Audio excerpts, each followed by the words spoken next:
మనములు మా ప్రభువైన యేసు పరిశుద్ధ నామమున ప్రతిలాడు వేడుకొనుచున్నాము తండ్రి.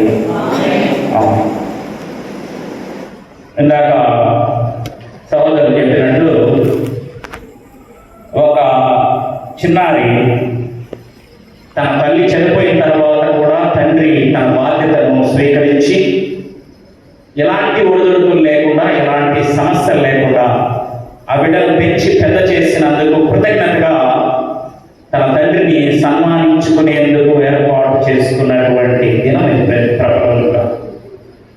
దానికంటే ముందు దాదాపు 450 సంవత్సరాల క్రితం యూరోపియన్ చర్చ్ ఏం చేసిందంటే, అప్పుడంతా క్యాథలిజమే ఉండేది.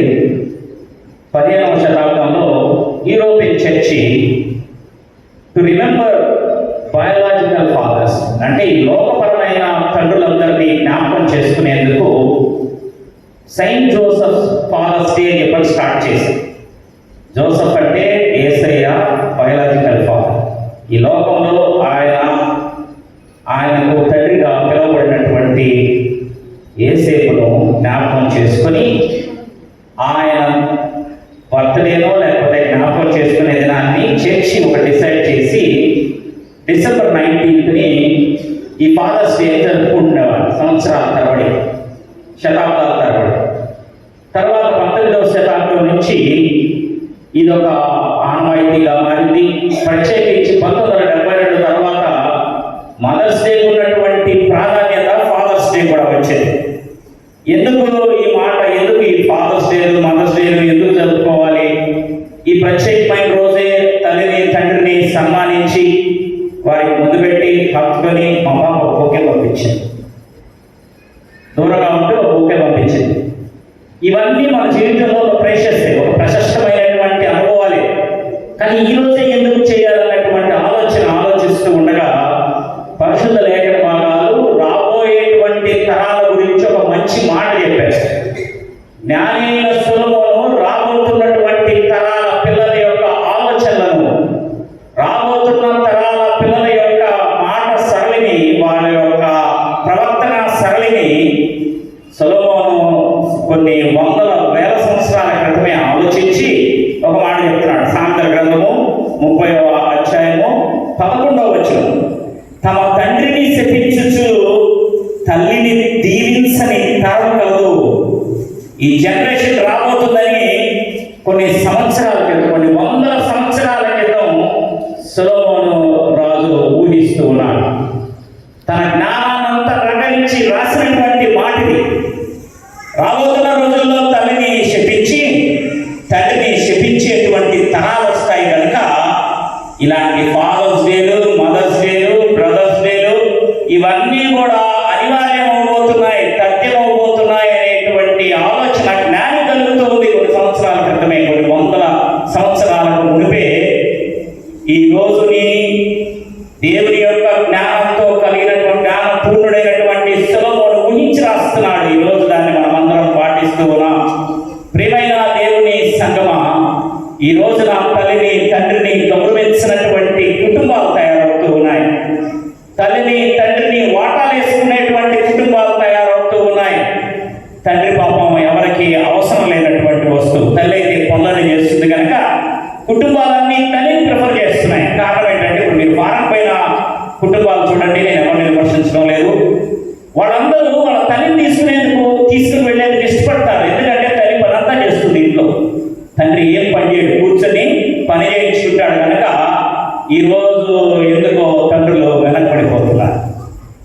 వీళ్ళందరినీ జ్ఞాపకం చేసుకునేందుకు ఈ ప్రత్యేకమైనటువంటి సందర్భాలను దేవుడు మనందరి జీవితాల్లోకి జొప్పిస్తూ ఉన్నాడు. మనందరి జీవితాలను మరలా మనం పరిశీలించుకునేందుకు ఇలాంటి శ్రేష్టమైనటువంటి ఆలోచనలను, శ్రేష్టమైనటువంటి సాంప్రదాయాలను దేవుడు మనందరి జీవితంలోనికి తీసుకుని వస్తున్నాడని చెప్పేందుకు నేను ఎంతో సంతోషపడుతూ ఉన్నాను. దేవుని యొక్క పరిశుద్ధ లేఖనాలు నెరవేర్చబడుతున్నట్లుగా ఇన్ని వందల సంవత్సరాల తర్వాత మనం పితరులను సంస్మరించుకునేటువంటి దినం, వారిని గౌరవించుకుంటునేటువంటి సాంప్రదాయంలోనికి ముందుకు వెళ్తున్నామంటే దేవుడు మనకు ఒక శ్రేష్టమైన ఆశీర్వాదాన్ని అనుగ్రహిస్తున్నాడని ప్రభు ప్రేమను బట్టి మీకు మనవి చేస్తూ ఉన్నాను. ప్రియమైన దేవుని సంగమ, అవసరమా? ఈ ఉదయకాల సమయంలో ఈ వాక్య పరిచర్య ముగించబడబోయే వరకు మనం చదువుకున్నటువంటి వాక్య భాగాన్ని రెండుగా చేసుకొని తండ్రుల యొక్క బాధ్యత ఏంటి, బిడ్డల యొక్క బాధ్యత ఏంటి తెలుసుకోబోతూ ఉన్నాం. తండ్రుల యొక్క బాధ్యత ఏంటి, బిడ్డల యొక్క బాధ్యత ఏంటి అనేది తెలుసుకోబోతూ ఉన్నాం. ఈ ఉదయకాల సమయంలో మొదటిగా ఫాదర్స్ డే సెలబ్రేట్ చేసుకుంటున్న ఫాదర్స్ అందరికీ పరిశుద్ధ లేఖన భాగాలు కొన్ని సూచనలు చేయబోతూ ఉన్నాయి. మీరు చాలా మంచి తండ్రులు, మీ బాధ్యతలన్నింటినీ మంచిగా నెరవేరుస్తూ ఉన్నారు. మీ అందరితో పరిశుద్ధ లేఖన భాగం ఈరోజు ఒక టెస్ట్ నిర్వహించబోతూ ఉంది. నువ్వు వీరిలో ఉన్నావా?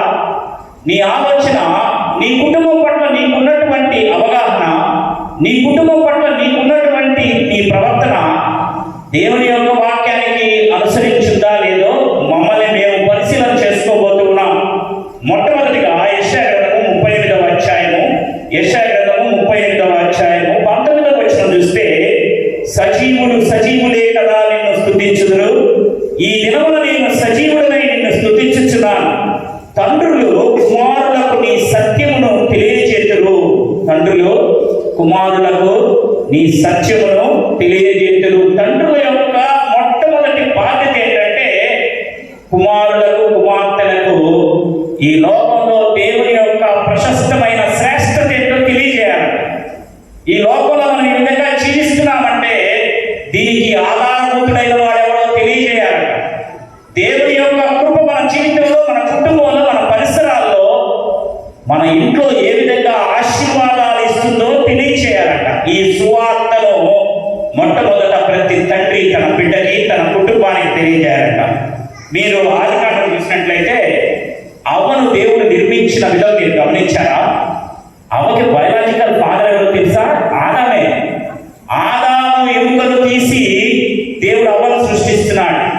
అవ్వ ఆదాములో నుంచి వచ్చింది కనుక ఆదాము అవ్వకి ఒక రకంగా జన్మనిచ్చిన వ్యక్తి. దేవుడు తయారు చేసినా కానీ ఆదాము అవ్వకి ఒక గురుతర బాధ్యత నిర్వర్తించవలసిన వాడు. దేవుడు ఆదాముకు చెప్పిన విషయాలన్నీ అవ్వ కూడా పొందించుంటాడు. కానీ మీరు దేవునికి దూరం అయిపోతూ ఉన్నారు. మొట్టమొదటి సువార్తను ఆదాము అవ్వకి బోధించిన అవ్వని ఎక్కువగా ప్రభావితం చేయలేకపోతున్నాడు. ఇలాగే తండ్రులు చాలా మంది ఈ రోజుల్లో తమ కుటుంబంలో దేవుని యొక్క ప్రభావాన్ని ఎక్కువ చూపించలేకపోతున్నారు. దేవుడు తన జీవితంలో చేసినటువంటి శ్రేష్టమైనటువంటి విషయాలు వారికి తెలియజేయలేకపోతున్నాడు. ఆదాము అవ్వకి చెప్పలేకపోతున్నాడు.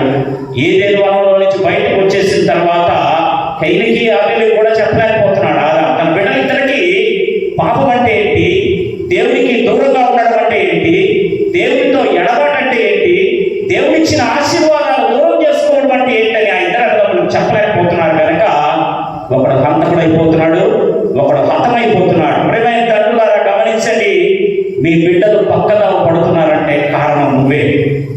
మీ బిడ్డలు నేరుగా ప్రవర్తించడం లేదంటే, వారి జీవితంలో ఒక భయంకరమైనటువంటి స్థితికి వెళుతున్నారంటే కారణం నీవే. మొట్టమొదటి తండ్రి ఈ లోకములో శరీరపరమైనటువంటి మొట్టమొదటి తండ్రి ఒక ఫెయిల్యూర్. ఈ మాట అనేది నేనేం సంశయపడటం లేదు. ఆదాము ఫెయిల్ అయిపోతున్నాడు తన కుటుంబాన్ని సెట్ చేసుకోవడంలో. ఆదాము ఫెయిల్ అయిపోతున్నాడు తన బిడ్డలిద్దరిని సరి చేసుకోవడంలో. ఈరోజు దేవుని యొక్క శ్రేష్టమైన మాట మన మధ్య ఉంచబడబోతూ ఉంది. నీ కుటుంబంలో నీ బిడ్డలకు నువ్వు దేవుని గురించినటువంటి బోధ చేస్తున్నావా? నీ కుటుంబంలో నీ బిడ్డలకు దేవుడు నీ పట్ల చూపినటువంటి ప్రేమను వారికి చెప్పగలుగుతూ ఉన్నావా? చెప్పగలిగినట్లయితే వారు బహుగా ఆశీర్వాదాలు పొందుతారట. నెబుకద్నెజరు మహారాజు చూడండి, నెబుకద్నెజరు అద్భుతాలు చూశాడు, దేవుని యొక్క అద్భుతాలు.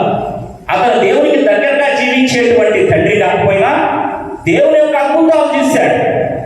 భయంకరమైనటువంటి మంటలలో మనిషి కాలిపోకుండా బయటికి రావడం చూశాడు. భయంకరమైన సింహాల నోట్లో నుంచి మనిషి చిన్న గాయం లేకుండా బయటికి రావడం చూశాడు. దేవుని యొక్క శ్రేష్టమైన కార్యాలు చూసినటువంటి నెబుకద్నెజరు తన బిడ్డలకు అవన్నీ చెప్పలేకపోతున్నాడు. తన బిడ్డలకు ఏం చెప్పాలంటే, ఇశ్రాయేలీయుల దేవుడు అతి శ్రేష్ఠుడు, యెహోవా దేవుడు అతి శ్రేష్టమైన వ్యక్తి, ఆయన కార్యాలు ఒక అద్భుతాలు కనుక నీవు దీన్ని జ్ఞాపకం చేసుకొని ఆయనతో జాగ్రత్తగా ఉండని చెప్పాలి. ఈ భయము నెబుకద్నెజరు తన తర్వాత తరాలకు ఇవ్వలేకపోతున్నాడు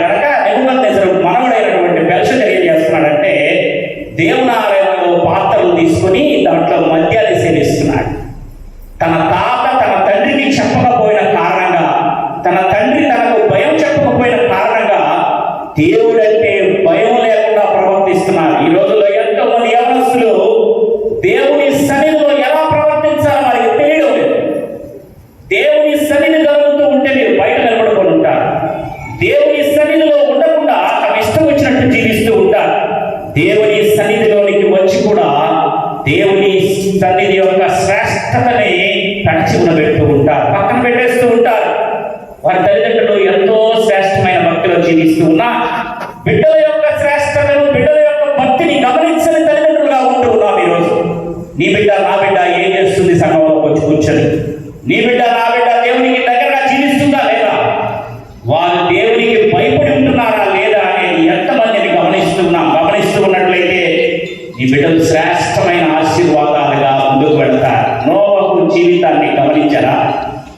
180 సంవత్సరాల తర్వాత జలప్రళయం వస్తుందని నోవహుకు దేవుడు చెప్తే ఈ సువార్తని నోవహు మొట్టమొదటి తన ఇంట్లో చెప్తున్నాడు. తన ఇంట్లో తన బిడ్డలందరికీ చెప్తున్నాడు. మనం అందరము జాగ్రత్తగా ఒక నామం తయారు చేసుకొని ఈ నామలో మనం అందరం వెళితే మన తర్వాత ఆశీర్వదించబడతాయని నోవహు 120 సంవత్సరాల క్రితం చెప్తున్నాడు తన సంతానానికి. వాళ్ళందరూ వాళ్ళ నాన్న మాట విని మా నాన్న చెప్పేది నిజమే అని నోవహు మాటకు గౌరవించినటువంటి ఆ సంతానం నోవహు ఆశీర్వాదాలకి పాత్రలు అవుతూ ఉన్నారు. ఆ మాట వినలేకపోయినటువంటి ఆ సంఘం అంతా తుడిచిపెట్టడం పోతుంది. ఆ రోజుల్లో ఉన్నటువంటి ఆ దేశం అంతా తుడిచిపెట్టడం పోతుంది. ప్రపంచమే తుడిచిపెట్టుకొని పోయినా నోవహు తన బిడ్డలకు ఇచ్చినటువంటి శ్రేష్టమైన దేవుని వాక్యానుసారంగా జీవించిన కారణంగా ఆ కుటుంబం ఆశీర్వాదంలోనికి వస్తుంది. ప్రియమైన దేవుని సంఘం, ఆ తండ్రులైనటువంటి ప్రతి ప్రియ సహోదరుడు ఈ ఉదయకాలన నీ బిడ్డలకు నువ్వేం బోధిస్తున్నావు? నీ బిడ్డలకు దేవుని యొక్క కృప చెప్తున్నావా? నీ బిడ్డలకు దేవుని యొక్క శిక్ష చెప్తున్నావా? దేవుని యొక్క వాక్యం యొక్క దేవుని బోధలోను దేవుని శిక్షలోను మీ బిడ్డలను పెంచండి. మీ బిడ్డలను దేవుని బోధలోను శిక్షలోను పెంచినట్లయితే బహుగా ఆశీర్వదించబడతారని ప్రభు ప్రేమను బట్టి మీకు మనవి చేస్తూ ఉన్నా. ప్రియమైన దేవుని సంగమా, తండ్రులు చేయవలసిన మరొక పని ఏంటంటే మీ పిల్లలను వారి మంచి నిమిత్తమై గద్దించండి అని చెప్తుంది. చాలా మంది తండ్రులు బిడ్డల్ని గద్దించేందుకు సిద్ధపడరు. ఎక్కువ మంది తండ్రులు బిడ్డల్ని గద్దించేందుకు సిద్ధపడతారు, కానీ చాలా మంది వారి బిడ్డలను గద్దించేందుకు సిద్ధపడరు. నా బిడ్డ ఏమని అనుకుంటాడు, కలగక కలిగిన బిడ్డ, ఒకగానొక కొడుకు, వీడిని నేనేమనంటే ఇంట్లోంచి పిల్లలకు కొంత ఫ్యాషన్ అయిపోయింది. తండ్రి కానీ తల్లి కానీ ఏమనంటే ఇంట్లో వెళ్ళిపోతామంటారు. మగపిల్లలు, ఆడపిల్లలు వెళ్ళిపోతాం అందరూ అనుకోండి. మగపిల్లలు ఏమంటారంటే నువ్వు నన్ను రోజు తిడుతున్నావు డాడీ, రోజు తిడుతున్నావు, నేను ఇంట్లో ఉన్నాను, వెళ్ళిపోతానంటారు. వెళ్ళిపోతే ఏమైపోతారు? పందులు పుట్టు తిని మరలా వెనక్కి వస్తారు. మీరు గమనించారా? తండ్రి వదిలి వెళ్ళిపోయినటువంటి రెండో కుమారుడు గతి ఏమైపోయిందో చూసారా? తండ్రితో తప్పు వేసుకుని డబ్బులు తీసుకెళ్ళాడట. ఇప్పుడు మన పిల్లలు డబ్బులు కూడా అడగట్లేదు, నేను వెళ్ళిపోతాను ఇంట్లో వచ్చి బెదిరిస్తున్నాను. వెళ్ళిపోతే ఏమవుతుంది? మరలా తిరిగి పందులతో సహవాసం చేసి తండ్రి ఇంటికి మరలా తిరిగి వచ్చినటువంటి రెండో కుమారుని యొక్క సాదృశ్యం యవనస్తులు జ్ఞాపకం చేసుకోండి. మీ తండ్రి గద్దిస్తే దానిని మీరు ఎంతో సంతోషంగా తీసుకోవాలని ప్రభు ప్రేమను బట్టి మీకు మనవి చేస్తున్నాం. అలాగే తండ్రులు కూడా మీరు ఎలాంటి హెసిటేషన్ లేకుండా మీ బిడ్డలను గద్దించండి. బెత్తము వాడని తండ్రి కుమారునికి విరోధి, బెత్తము వాడని తండ్రి కుమారునికి విరోధి. నీ బిడ్డ బాగున్నారంటే నీ బిడ్డను బహుగా నీవు దండించి తనను మంచి మార్గంలోనికి తీసుకుని రావాలని ప్రభు ప్రేమను బట్టి నీకు మనవి చేస్తూ ఉన్నాను. నేను 10th అయిపోయిన తర్వాత ఇంటర్మీడియట్లో ఏ కాలేజీలో చేరాలా అనేటువంటి పెద్ద డిస్కషన్ అయింది మా ఫ్యామిలీస్ అన్నింటిలో. వీడిని నెల్లూరులోనే పెడితే వీడు క్రికెట్ బ్యాట్ బాల్ ఎత్తుకొని గ్రౌండ్ అంతా తిరుగుతుంటాడు కనుక వీడిని ఎత్తుకెళ్ళి రెసిడెన్షియల్ వేసేయాలి అని చెప్పని డిసైడ్ చేస్తున్నాడు. మా నాన్నప్పుడు నారాయణ రెసిడెన్షియల్లో లీడింగ్ కెమిస్ట్రీ లెక్చరర్. అక్కడ ఎన్నో వేల మందికి విద్య చెప్పేటువంటి శ్రేష్టమైన ఆశీర్వాదం ఇచ్చాడు మా నాన్నకి. నన్ను తీసుకెళ్ళి నారాయణ రెసిడెన్షియల్ వేసేయాలని మా నాన్న డిసైడ్ అయ్యాడు. ఇంటిలో పాది దానికి ఒప్పుకోలేదు. లేదు, ఒకగానొక కొడుకుని తీసుకెళ్ళి అక్కడ వేసేస్తే ఎట్లా, వాడు నెల్లూరులోనే ఉంటాడు, ఎలా 2 సంవత్సరాల తర్వాత ఇంజనీరింగ్ ఎక్కడికి వెళ్ళిపోతాడు అని చెప్పని మా అమ్మ, మా తాతయ్య, మా నాన్నమ్మ అందరి ఇంట్లో నిరాహార దీక్ష చేశాడు. మా నాన్న ఒప్పుకోలేదు. తీసుకెళ్ళి వీడిని నారాయణ వేసేయాల్సిందే. మా నాన్న ఒక లాజిక్ చెప్పాను, నాన్న గుర్రాన్ని నీళ్ళ దాకా తీసుకెళ్తావు కానీ తాగించలేవు అని చెప్పారు. మరి మా నాన్న చెప్పాడు దానికి. నాన్నోడు కొన్ని వేల మందిని చూసి మా నాన్న ఏం చెప్పాడంటే, గుర్రాన్ని తీసుకెళ్లి నీళ్ళలో వేస్తే చచ్చినట్టు తాగుతుంది రా అన్నాడు. తీసుకెళ్లి నీళ్ళలో పడేస్తే మునిగిపోతాయినా తాగుతుంది అది. మా నాన్న తీసుకున్న ఆ డెసిషన్ నా జీవితాన్ని మార్చేసింది. ఈరోజు ఉన్నతమైన విద్యను అభ్యసించేందుకు, దేవుని కృపలో ఎదిగేందుకు మా నాన్న తీసుకున్న ఆ డెసిషన్, ఆ రోజుకి అది నాకు చాలా కంటెంపుగా ఉన్నా, ఆ రోజుకి మా నాన్న మీద నాకు ఎంతో కోపం వచ్చినా, స్వేచ్ఛగా ఎగిరేటువంటి నన్ను, స్వేచ్ఛగా గ్రౌండ్లో తిరిగేటువంటి నన్ను తీసుకెళ్ళి ఒక చిన్న రూమ్లో బంధించేసినట్టు ఫీలింగ్ వచ్చినా కానీ ఈరోజు దేవుడు నన్ను ఎంతో ఆశీర్వదించేందుకు హేతువైంది మా నాన్న డెసిషన్. ఈ మాట ఎందుకు చెబుతున్నానంటే, యవనస్తులైన బిడ్డలారా, మీ తండ్రులు తీసుకునే డెసిషన్స్ ఒకసారి మిమ్మల్ని బాధ పెడతాయి. మీ తండ్రులు తీసుకునేటువంటి నిర్ణయాలు మిమ్మల్ని ఎంతో కన్ఫ్యూజ్ చేస్తాయి. ఏంటి ఎవరికి లేనటువంటిది నాకే జరుగుతుంది అనేటువంటి ఫీలింగ్ వస్తుంది మీలో. అందరూ ఎంతో బాగున్నారు, నేను మాత్రమే ఇంత శ్రమపడుతున్నాను, మా నాన్నకి ఏమొచ్చింది, మా నాన్నకి ఎవరైనా చెప్పేవాడు లేరా అనేటువంటి ఆలోచన వస్తుంది. కానీ కొంతకాలం పోయిన తర్వాత వెనుకకు తిరిగి చూస్తుంటే మీ నాన్న ఎంత కరెక్ట్ మీకు అర్థమవుతుంది. ఈరోజు మా నాన్న కరెక్ట్ అని చెప్పేది మా నాన్న లేడు. 31 సంవత్సరాలు అయితే మా నాన్న చనిపోయి. ఈరోజు ఆయనకి చెప్పేందుకు నాకు అవకాశం లేదు. కానీ ఎంతో శ్రేష్టమైన జీవితాన్ని నాకు అనుగ్రహించేందుకు నా తండ్రి ఆ రోజు ఒక కఠినమైన నిర్ణయాన్ని తీసుకున్నాడు. తండ్రులైన వారా, మీరు తీసుకునేటువంటి నిర్ణయం కఠినమైనదైనా మీ బిడ్డలకు ఆశీర్వాదకరమని ప్రభు ప్రేమను బట్టి మీకు మనవి చేస్తున్నాను. నీ బిడ్డ తప్పును నువ్వు క్షమించగా, నీ బిడ్డ తప్పును నీవు బహిర్గతం చేసి దండించినప్పుడు వాడు నిజమైన మార్గంలో నీకు వస్తాడని ప్రభు ప్రేమను బట్టి మీకు మనవి చేస్తున్నాను. ఎంతో మంది తండ్రులు బిడ్డల తప్పులను తప్పెట్టుకుంటారు. ఎంతో మంది తండ్రులు బిడ్డలను బాగా సమర్థించుకుంటారు. వారు చేసిన తప్పును ఒప్పుకునేందుకు వాళ్ళు ఉండేటువంటి తండ్రి మనసు అంగీకరించదు. ఇలాంటి తండ్రులంతా మీ బిడ్డలను బహుగా మార్గం తప్పే విధంగా ప్రోత్సహిస్తున్నారని ప్రభు ప్రేమను బట్టి నేను మనవి చేస్తున్నాను. కనుక బెత్తము వాడని తండ్రి కుమారునికి విరోధి. మరొక శ్రేష్టమైన గుణలక్షణాన్ని తండ్రులు గమనించవలసి ఉంది. ఏంటంటే, ఇందాక మనం చెప్తున్నాం కదా, తండ్రులారా మీ బిడ్డలకు కోపము రేప. మీకందరికీ అనుమానం కలగచ్చు, బిడ్డల మీద కోపపడితే తప్పు కాదని ఇప్పుడే చెప్పావు, బిడ్డల్ని గద్దిస్తే తప్పు కాదని ఇప్పుడే మనం డిస్కస్ చేశాము. వాక్యం బిడ్డల్ని గద్దించమని చెప్తుంది. ఈ కోపము రేపక అనేటువంటి పదం ఏంటి? పిల్లల కోపం వస్తుంది కదా మేము గద్దిస్తే.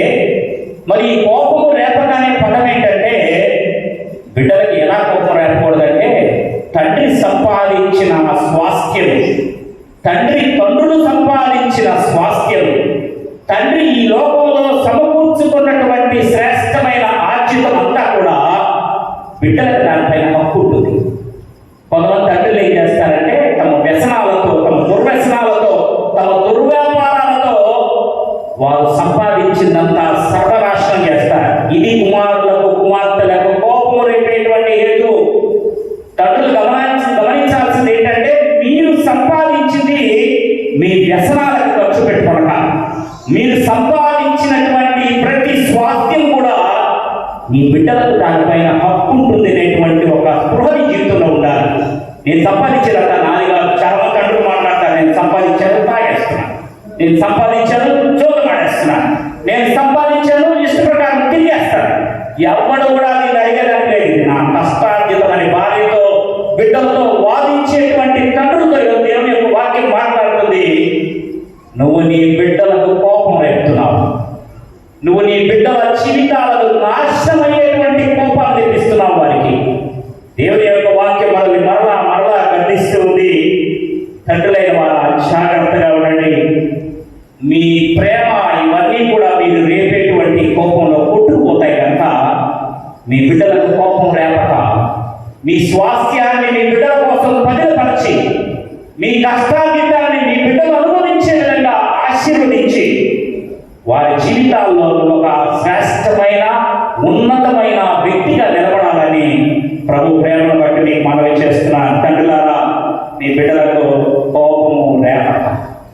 మరి తండ్రుల యొక్క లక్షణాలని గమనించాం కదా. మరి ఈ తండ్రులను సన్మానించేటువంటి శ్రేష్టమైన కార్యక్రమాన్ని చేస్తున్న బిడ్డలందరితో కూడా దేవుని యొక్క వాక్యం మాట్లాడేందుకు సిద్ధపడుతూ ఉంది. తండ్రులు ఇలా ఉండాలి, అలా ఉండాలని చెప్తున్నాను కదా, మరి బిడ్డలు ఎలా ఉంటారంట? ఎఫెసీయులకు రాసిన పత్రిక 6వ అధ్యాయం 1వ వచనం చూస్తే, పిల్లలారా ప్రభువునందు మీ తల్లిదండ్రులకు విధేయులై ఉండుడి. మా డాడీ నాకు పలానా కొనివ్వట్లేదు, మా డాడీని అడిగిన పలానా ప్రదేశంలో చదివించడం లేదు, మా డాడీ నాకు మంచి బైక్ కొని మరి ఎంతకాలం నుంచి అడుగుతున్నాను ఇవ్వట్లేదు, మా డాడీ నాకు మంచి వడ్డాణం కొనివ్వమంటున్నాను కొనివ్వట్లేదు. ఇలా తండ్రుల పైన తల్లుల పైన మనసు ఉంచుకునేటువంటి యవనస్తులైన బిడ్డలారా, మీ తల్లిదండ్రులకు మీరు విధేయులుగా జీవిస్తూ ఉన్నారా? మీ తల్లిదండ్రులను డిమాండ్ చేసే ముందు ఈ డిమాండ్ చేసేందుకు అర్హత నాకు ఉందనేటువంటి ఆలోచన ఏ రోజైనా మీలో ఉందా? నాకు తెలిసిన ఒక కుటుంబంలో అంకుల్కి 4 ఆడపిల్లలు అయితే వాళ్ళు ఇద్దరు ఎలాగో వాళ్ళు అడిగిన చదువులు చదివించాడు. 3వ బిడ్డ చదువుకు వచ్చేసరికి ఆయన దగ్గర ఉండేటువంటి ఫినాన్షియల్ ట్రెజర్స్ అంతా నిండుకున్నాయి. పాపం చాలా కష్టమైపోయింది ఆయనకి, ఆయన ఆర్థిక స్థితి సరిగా లేదు. ఆ అమ్మాయి చెన్నైలో ఉన్నటువంటి ఒక ప్రత్యేకమైన ప్రైవేట్ కళాశాలలోనే చదవాలి, అది కూడా డొనేషన్ కట్టి చదవాలి. మార్కులు తెచ్చుకునేటువంటి స్థితి లేదు, కష్టపడి దాన్ని సీటు సంపాదించుకుంటామనేటువంటి శ్రమ లేదు. కానీ 15 లక్షలు పెట్టి అక్కడ చదవాలి. అవసరం ఏముంది? అవసరం లేదు. నీకు ఆ స్థితి లేనప్పుడు, నువ్వు చదువుకోగలిగినటువంటి ఆ యొక్క ధైర్యం కానీ ఆ మంచి ఆలోచన కానీ ఆ తెలివితేటలు కానీ నీలో లేనప్పుడు నీ తండ్రిని నువ్వు ఇబ్బంది పెట్టి అక్కడికి వెళ్ళి చదవాల్సిన అవసరం లేదు. నీకు ఎంతవరకు అంతవరకే ఎదగాలి. నేను మా పాప కూడా ఏది చెప్పాను, నీకు ఎంతవరకు అంతవరకే ఎదుగు, ఏది ఎగురు, నేనేం ఇబ్బంది పెట్టను. నువ్వు ఎక్కడ చదువుకోవాలనుకుంటే అక్కడ చదువుకోవచ్చు, కానీ అక్కడ చదువుకునేటువంటి శ్రమ నువ్వే పడాలి. అంతేగాని మా నాన్న పెట్టగలడో లేదో, అవసరమో లేదో, పాప ఆయన ఎంతో కష్టపడి ఇల్లు వేసి అమ్మాయిని తీసుకెళ్ళి అక్కడ జాయిన్ చేశారు. ఇలాంటి బిడ్డలు ఎంతో మంది ఉన్నారు. మీ అందరితో దేవుని వాక్యం మాట్లాడుతూ ఉంది.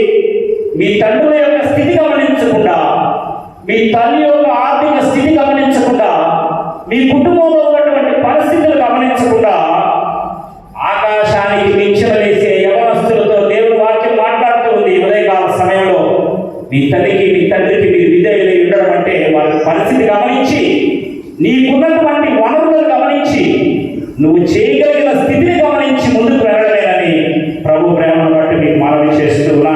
ఏం చెప్పినా నేను ఆయన మాటలు చెప్పుకోగలను. మన అన్నీ నాకు కరెక్ట్గా చెప్పడు, అన్నీ నేను చెప్పిన దానికి వ్యతిరేకంగా చెప్తాడని అనుకుంటాను నేను.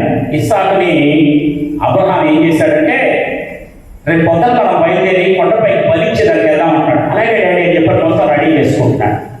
పైకి వెళ్ళేటప్పుడు మీరు అనుకుంటారండి ఇస్సాకు చిన్నపిల్లవాడు చక్కనేసుకొని వెళ్తున్నాడు. కాదు, ఇస్సాకు 14-15 సంవత్సరాల యవనస్తుడు. ఇస్సాకు క్రమం అంతా తెలుసు, బలి ఎలా ఇస్తారో తెలుసు, బలికి అవసరమైనవి తెలుసు, అన్నీ తెలుసు. తీసుకుని వెళ్ళిన తర్వాత పైన అడుగుతున్నాడు చాలాసార్లు, బలి పశువు ఏది అని. దేవుడు చూసుకుంటాడు, నువ్వు రా అంటున్నాడు.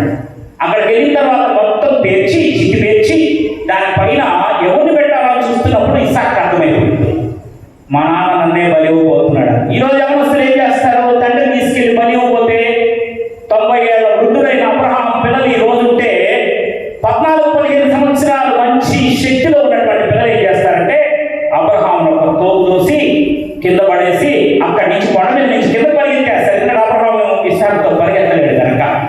ఈరోజు యవనస్తుల యొక్క మనస్తత్వం, ఈరోజు యవనస్తుల యొక్క అప్రోచ్, యాటిట్యూడ్ అలాగే ఉంటుంది. కానీ ఇస్సాకు వెళ్ళి ఆ బలిపీఠం పైన పడుకుంటున్నాడంట. గమనించారా యవనస్తులారా? ఇస్సాకు తన తండ్రికి ఎంతగా విధేయుడయ్యాడో గమనించారా? ఇస్సాకు తన తండ్రి యొక్క మాటలు ఏ విధంగా వింటున్నాడో గమనించారా? తన తండ్రి బలించిపోతున్నాడన్నా కానీ ఇస్సాకు భయం లేదు. తన తండ్రి తనను బలించిపోతున్నాడన్నా కానీ ఇస్సాకు లేచి తన మీద తండ్రికి విధేయత చూపగా తండ్రిని నెట్టివేసి కిందకి పరిగెత్తడం లేదు. దేవుడిచ్చాడు, ఆయన చూసుకుంటాడు. నా తండ్రి దేవునికి విధేయుడు, నా తండ్రి దేవునికి అనుకూలమైన జీవితం జీవించేవాడు కనుక నా తండ్రి ఏం చేసినా కరెక్టే అని పడుకుంటున్నాడు. ఎంతమంది యవనస్తులకి మీ తండ్రిపై ఈ యొక్క అవగాహన ఉంది? ఎంతమంది యవనస్తులకి మీ తండ్రి గురించి ఇస్సాకు అబ్రహాము జీవితాన్ని దర్శించి, ఇస్సాకు అబ్రహాము జీవితాన్ని గౌరవించి, ఇస్సాకు అబ్రహాము యొక్క నిర్ణయాన్ని గౌరవించి విధేయుడవుతూ ఉన్నాడు. మరి ఉదయకాలమున ఎంతమంది యవనస్తులు మీరు దేవునికి విధేయులుగా ఉన్నారు? దేవుడు అనుగ్రహించిన మీ తండ్రులకు విధేయులుగా ఉన్నారు? మిమ్మల్ని మీరు పరిశీలన చేసుకోవాలని ప్రభు ప్రేమ బట్టి మీకు మనవి చేస్తూ ఉన్నాను. విధేయులైన బిడ్డలను దేవుడు ఆశీర్వదిస్తాడు. తల్లిదండ్రులను సన్మానించేటువంటి మనస్తత్వం ఉన్న బిడ్డలను దేవుడు ఆశీర్వదిస్తాడు. ఇలాంటి మీరు సాక్ష్యాలు విన్నారా? ఎంతమంది వాళ్ళ తల్లిదండ్రులు వాళ్ళ తండ్రి గురించి చెప్తూ ఉన్నారు. చెప్పేటప్పుడు వాళ్ళ కన్నీళ్ళు వస్తూ ఉన్నాయి. ఎన్నో సంవత్సరాలైనా కానీ ఆ మెమరీస్లో నుంచి బయటకు రాలేక వాళ్ళ తండ్రిని, వాళ్ళ తల్లిని వాళ్ళు ఎంతగా జ్ఞాపకం చేసుకుంటున్నారో తెలుసా? దీనికి కారణం ఏంటంటే, ఈ మెచ్యూరిటీ వచ్చిన తర్వాత మరొక విషయం ఏంటంటే, ఈ మాట చెప్పిన వాళ్ళంతా బిడ్డలు చూస్తున్నవాడు. చిన్న బిడ్డలు ఎవరు వచ్చి ఈరోజు మీ తండ్రి గురించి సాక్ష్యాలు చెప్పలేదు. నేను అదే ఆలోచిస్తున్నాను. ఎవరైనా ఒక యవనస్తులలో వచ్చి మా తండ్రి మాకు చాలా చేస్తున్నాడు అని చెప్తారేమో నేను ఎదురు చూశాను. కానీ ఆ సాక్ష్యాలు చెప్పిన వాళ్ళంతా పెద్దవాళ్ళు. ఎందుకంటే వాళ్ళ తండ్రి యొక్క శ్రేష్టమైన గుణలక్షణాలు ఇంతకాలానికి వాళ్ళకి తెలిసి వచ్చాయి. వాళ్ళ తండ్రి యొక్క శ్రేష్టత ఆయన వారిని విడిచి వెళ్ళిపోయిన తర్వాత వారికి తెలిసి వస్తుంది.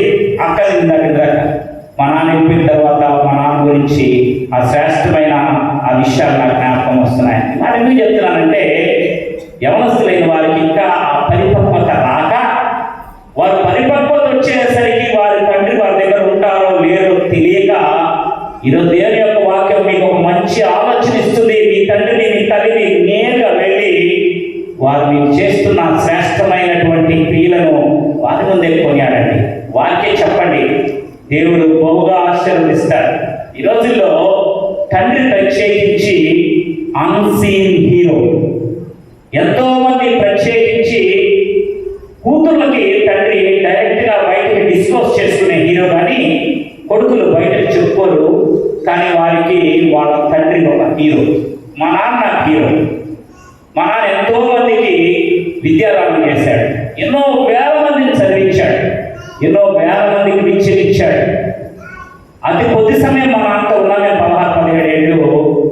మా నాన్న ఆశీర్వాదకరమైన జీవితం, ఇతరులను ప్రేమించే జీవితం, ఎంతో మందికి విద్యనిచ్చేటువంటి ఆ జీవితం మాకు ఆశీర్వాదమైన తర్వాత ఈ మాట చెప్పేందుకు నేను ఏ రోజు కూడా సిగ్గుపడ్డాను. కానీ ఏ రోజు కూడా మా నాన్న కూర్చొని నేను నిన్ను ప్రేమిస్తున్నాను, నేను నీకు చాలా చేస్తున్నాను, నీకు ఈ విషయాలన్నీ తెలుసా అని ఏ రోజు నాతో మాట్లాడలేదు. కనీసం ప్రేమగా కూడా మాట్లాడలేదు. కానీ మా నాన్నని నా పట్ల ఉన్నటువంటి ప్రేమ, నేను సాధించిన ప్రతి విజయమైన కానీ చూశాను. నేను తక్కువ కాలం ఉన్నా కానీ ఈ 17 సంవత్సరాలు నేను ఎన్నోసార్లు చూశాను. తర్వాత నాకు పెళ్ళైన తర్వాత మా మామయ్యలో చూశాను సంతోషాలు. ఆయనకి నాకు ఎన్ని భేదాభిప్రాయాలు ఉన్నా నేరుగా నాతో వచ్చి కూర్చొని మాట్లాడకపోయినా, ఆయనకు అమెరికా అంటే ఇష్టం, నాకు ఇండియా అంటే ఇష్టం. అయినా కానీ మా ఇద్దరు వచ్చి ఎన్ని వాదనలు జరిగినా కానీ ఆయన ముఖంలో నేను సంతోషాన్ని చూడగలిగేవాడిని. ఇది ప్రేమను చూపిస్తుంది. 13-14 సంవత్సరాల క్రితం మొట్టమొదటిసారి సమావేశం ఇదే సంఘంలో నేను మాట్లాడాలని మా మామయ్య ఇష్టపడ్డాడు. అయిపోయిన తర్వాత సుందరవంతుడు నా దగ్గరికి వచ్చి హక్ చేసుకొని, నాన్న చాలా కాలానికి మా కుటుంబాల్లో నుంచి ఒక పిల్లవాడు ఇక్కడ నిలబడి మాట్లాడాలి చూశాను. తర్వాత మా మామ ఏం మాట్లాడలేదు. నన్ను చూసి తలవు వేసి వెళ్ళిపోయాడు. దాంట్లో చాలా ప్రేమ దాగుంది. ఆ చూపులో, ఆ ఎక్స్ప్రెషన్లో చాలా ప్రేమ దాగుంది. మీ అందరికీ అర్థం కాలేదు. మీ తండ్రులు మీ పట్ల ఉన్నటువంటి ప్రేమను పరుపుకునేటువంటి ఆ పరిపక్వత మీలో లేదేమో. చిన్నపిల్లలైన వారికి ప్రయత్నం చేయండి. మీ తండ్రులు మిమ్మల్ని బహుగా ప్రేమిస్తూ ఉన్నారు. ప్రయత్నం చేయండి. మీ తండ్రుల బాధ్యత మీకు కనబడుతూ ఉంది. ప్రయత్నం చేయండి. మీ తండ్రులు మీ పట్ల పడేటువంటి శ్రమ బహుశ్రేష్టమైంది. చాలా మందికి మన ఆయన ఏం పడ్డాడు, మన ఆయన ఏం తేడు, మన ఆయన దగ్గర డబ్బులు ఉండవు, ఇలాంటి ఆలోచనలు ఉన్నా కానీ మీ నాన్న మీకు పడేటువంటి శ్రమ, మీ నాన్న నిన్ను కాచి కాపాడేటువంటి విధానం బహుశ్రేష్టమైంది. ఈ శ్రేష్టమైన మాటలన్నిటికీ ఆధారమైనది ఏంటో తెలుసా? పరమ తండ్రి యొక్క ప్రేమను మనం చూస్తూ ఉన్నాం. ఈ అల్టిమేట్ ఫాదర్స్ డేలో అందరికంటే ఎక్కువ మనం ఎవరికి కంగ్రాచులేషన్స్ చేయాలో తెలుసా? ఎవరికి మనం శుభాలు తెలియచేయాలో తెలుసా? పరమందున్నటువంటి తండ్రికి. ఆయన కృప ద్వారానే ఈ తండ్రి, నా తండ్రి, మనము తండ్రులైన వారమై మన బిడ్డలకు శ్రేష్టమైన ప్రేమనిస్తున్నాను కనుక తండ్రి మనందరి యొక్క ఆశీర్వాదపు జీవితాలను ఏడుతున్నాడు కనుక పరమ తండ్రికి మనం ఈరోజు కృతజ్ఞత పూర్ణులమై ఉన్నాం. ఈ ఫాదర్స్ డే రోజున ఫాదర్స్ డే సన్మానం తీసుకున్న గ్రహీతలందరూ కూడా, ఫాదర్స్ ని సన్మానించిన బిడ్డలందరూ కూడా, ఈ యొక్క కార్యక్రమాన్ని బహు సంతోషంగా గమనించినటువంటి సంఘం కూడా ఎవరికి కృతజ్ఞతాస్తుతులు చెల్లించాలంటే దేవునికి కృతజ్ఞతాస్తుతులు చెల్లించాలంట. ఎందుకంటే ఫస్ట్ రిలేషన్ ఈ లోకంలో పరిశుద్ధ గ్రంథం ప్రకారం ఏంటో తెలుసా? తండ్రి కుమారుల సంబంధం. ఈ లోకంలో దేవుడు భార్యాభర్తలు పుట్టించలేదు. ఈ లోకంలో మొట్టమొదటి సంబంధం అన్నాచెల్లెల సంబంధం కాదు. ఈ లోకంలో మొట్టమొదటి సంబంధం తండ్రి బిడ్డల సంబంధం కాదు. ఈ లోకంలో మొట్టమొదటి సంబంధం ఫాదర్ అండ్ చైల్డ్. దేవుడు తండ్రి అయి ఈ లోకాన్ని సృష్టిస్తూ ఉన్నాడు. దూతల సృష్టిలో కూడా దేవుడు తనను తాను తండ్రిగా డిస్క్లోజ్ చేసుకోవడం లేదు. దూతల సృష్టి మనకు తెలియకపోయినా, దూతల సృష్టి గురించి యెషయాగ్రంథంలో అక్కడక్కడ కొద్దిగా తెలియజేయబడిన, దూతలను సృష్టించినప్పుడు దేవుడు నా రూపంలో దూతలను సృష్టించానని అనడం లేదు. నా రూపంలో నేను తండ్రిగా ఈ దూతలందరినీ సృష్టించాను. గాబ్రియల్ నా స్వరూపం, వీళ్ళందరూ నా స్వరూపం అని చెప్పనేటువంటి మిఖాయేల్ నా స్వరూపం అని చెప్పట్లేదు ఆయన. కేవలం ఆదామును సృష్టించినప్పుడు మాత్రమే ఇదిగో నా బిడ్డ నాలాగా సృష్టిస్తున్నాను, నాలాగా ఉండేటట్లుగా ఈ మనుషులు సృష్టిస్తున్నాడన్న శ్రేష్టమైన తండ్రి ప్రేమను చూపిస్తున్నాడు. కనుక ఈ ఉదయకాల సమయంలో దేవుని సన్నిధిలో ఆయన కృపలో ఆయన కొరకు ఎదురు చూస్తున్న మనం అందరినీ ఈ ఫాదర్స్ డే రోజున అల్టిమేట్ ఫాదర్ కి మనందరం థ్యాంక్స్ చెప్పాల్సిన వాళ్ళమైనా. నువ్వు మాకు పరమ తండ్రి అయినందువలన ఈ రోజు మేము మా తండ్రితో తల్లితో సంతోషంగా ఉన్నాం. నువ్వు మా పరమ తండ్రి అయినందువలన ఈ రోజు మేము సంఘంలో సంతోషంగా కూర్చోగలిగి ఉన్నాం.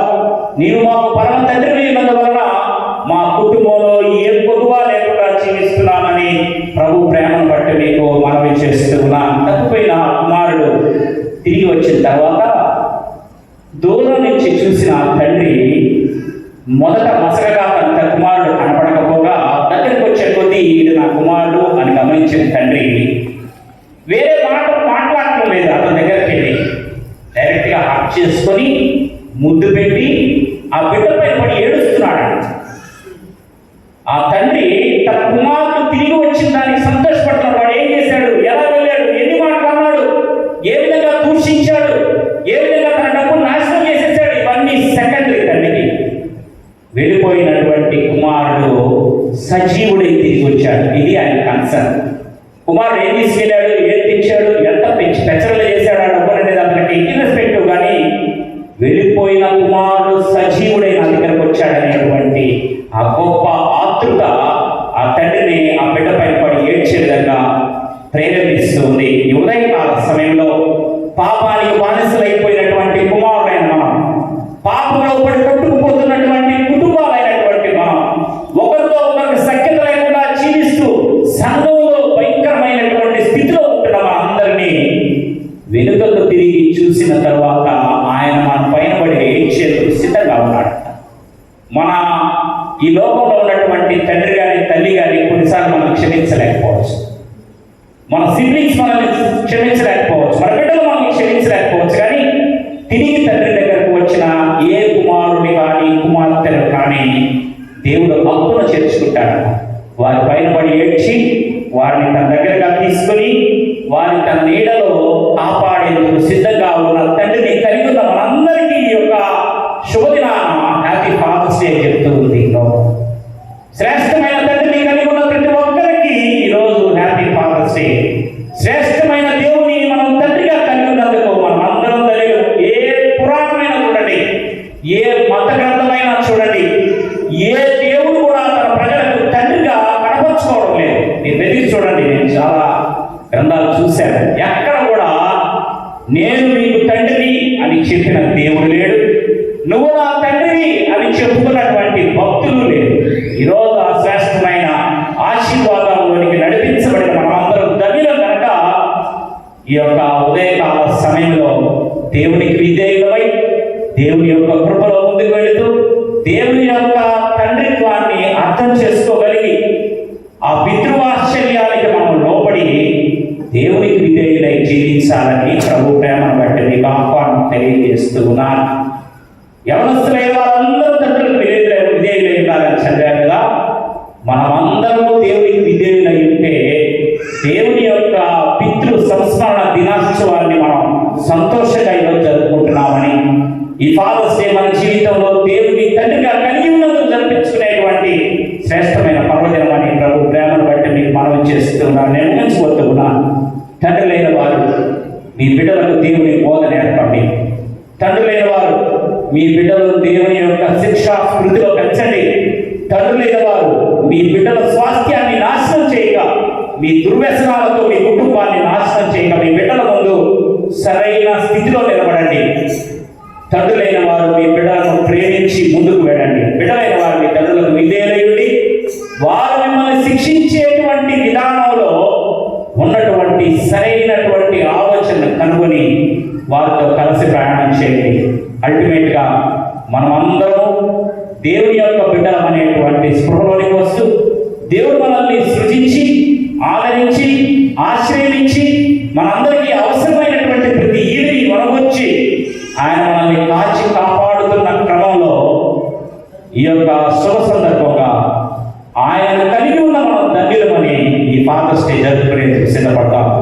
దేవుని తండ్రిగా కలిగి ఉన్న ప్రతి ఒక్కరు ధన్యులని ఈ ఫాదర్స్ డే రోజు జ్ఞాపకం చేసుకుని లోకానికి అంతా చాటే విధంగా మన జీవితాలు మార్చుకొని విధేయులుగా ఉండాలని ప్రభు ప్రేమను బట్టి మీకు మనవి చేస్తూ ఉన్నాను. పరిశుద్ధాత్మ దేవుడు ఈ కొద్ది మాటలు మా వెనుకలో దీవించి ఆశీర్వదించిన గాక ప్రార్థన చేస్తున్నాం. పరిశుద్ధుడా ప్రేమమయ్యా మీ పాదాల వేలాది స్తుతులు స్తోత్రాలు చెల్లిస్తున్నాం. నాయన నిన్ను తండ్రిగా కలిగి ఉండడం మా అందరి జీవితాల్లో ధన్యతమైనది.